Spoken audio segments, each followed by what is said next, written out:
Good? Is there a red light on? Yeah, sorry. My tech. Fiance tech. So I want to move on now. We're going to do another style, another Afro-Cuban style. This is actually one of, if not my absolute favorite style, which is the Guaguanco. If you guys are not familiar with it, I highly recommend that you get familiar with it because it has a humongous blend of different sections of Afro-Cuban styles, such as the clave, such as the bombo, such as the cascada pattern. It's got everything mixed into it.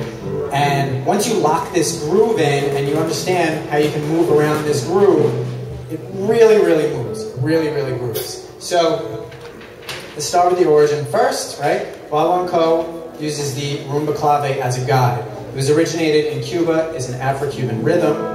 The style emerged during the early part of the 20th century when the guaguanco is played on the drum set.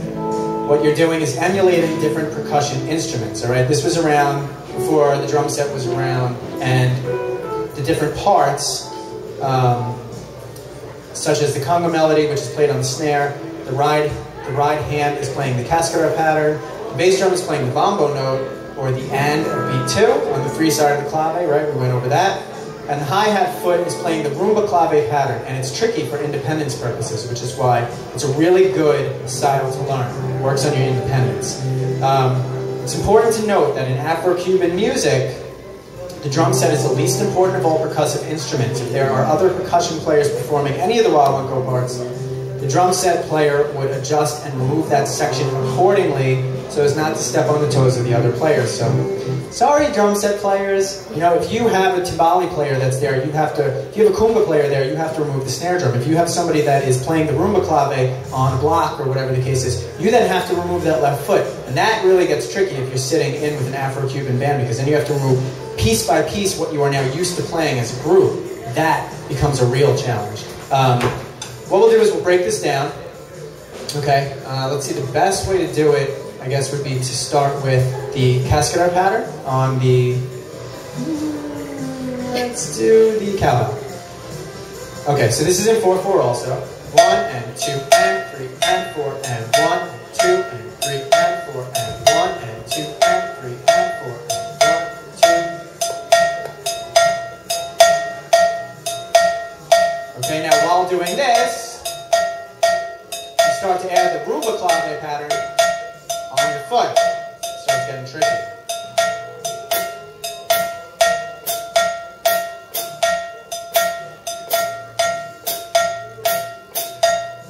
Now to finish the beat, you gotta put the mic down.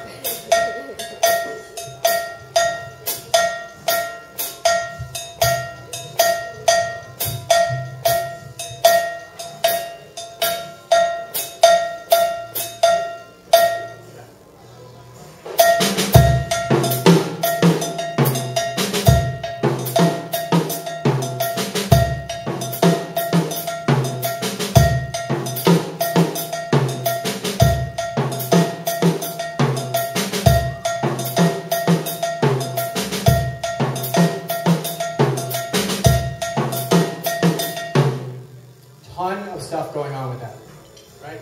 The bombo note, the rumba clave, the cascada pattern, and you're throwing in snare, which emulates the conga, and your tom hits, which again can be varied. I'm going to play a song for you called Quando Quando Quando.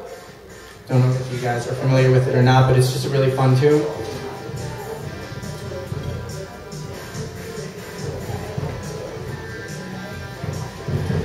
This is by Tito Puente. If you guys are not familiar with him, he's also somebody else that you should look into, so check it out.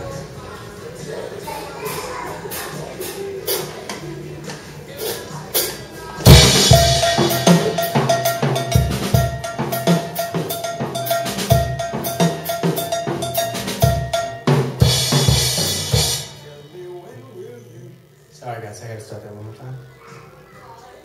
Way too loud.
even though my cowbell fell right down on the bass drum.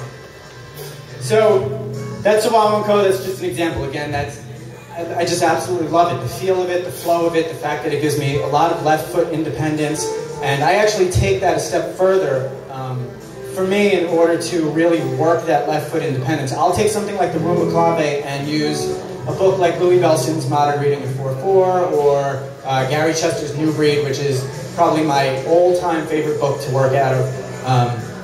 And I'll use examples out of that, and I will keep the rumba or son or 6/8 or bembe clave pattern or whatever going with the left foot while using the melody on the right foot and keeping eighth notes on the ride cymbal, or doing the melody with the snare drum and playing 1 EN, 2 EN, 3 EN, 4 EN on the ride cymbal, all while keeping your left foot going with different clave patterns. That really, really gives you independence. But that is a general overview of the Guaguanco. So, questions? Anybody?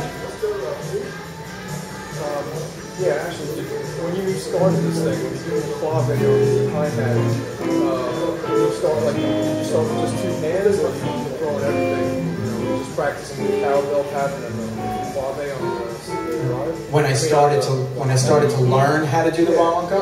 So that's a good question. So for me, it's always a tough way to go about learning a new beat, right? Whether it's the Guaguanco, I mean, it really doesn't make a difference what it is, or a polyrhythmic beat, or anything. For me, I had to find what the best way was to break down for me. And at that point, I was already learning the cascara. I already knew the mambo patterns. I knew those bell patterns. So to keep my right hand going was a lot easier to incorporate the rest of the beat from that part. So I actually started with the cascara pattern.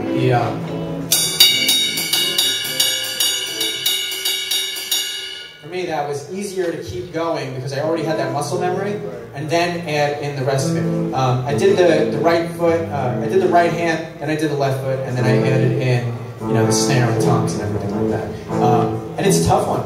Guaguanco is a tough one, but you lock it in. You wind up doing, want to really get the flow going. So the next style that I want to go over is... real quick, yes. I was wondering also, you were laying off the hi-hat at certain points. That was just because is that how the song goes, or just that was your choice? So when I was laying off the hi-hat and playing on the cowbell, is that what you're referring to? Yeah, like certain breaks, just let that rest and you were working the other 3 notes. When I let the hi-hat rest, I actually switched over to the jam block and was playing...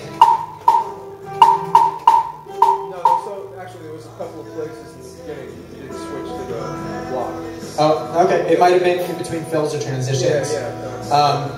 That's what I was kind of curious. Is it hard to keep it going through all those transitions? For me, yes. Although, there are plenty of Afro-Cuban, masters, Alex Acuna and